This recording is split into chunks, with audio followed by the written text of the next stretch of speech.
Pe cel născut în Silivria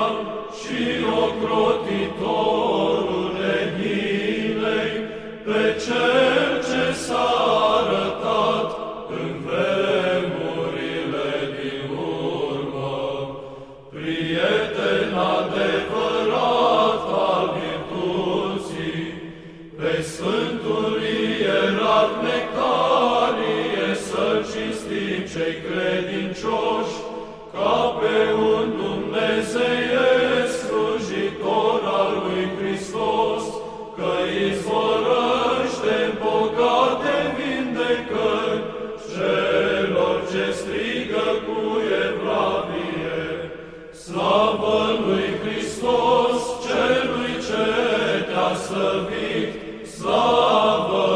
celui ce minunat te-a arătat, slavă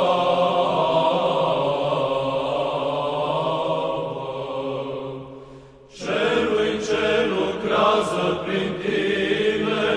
tuturor tămăduiri.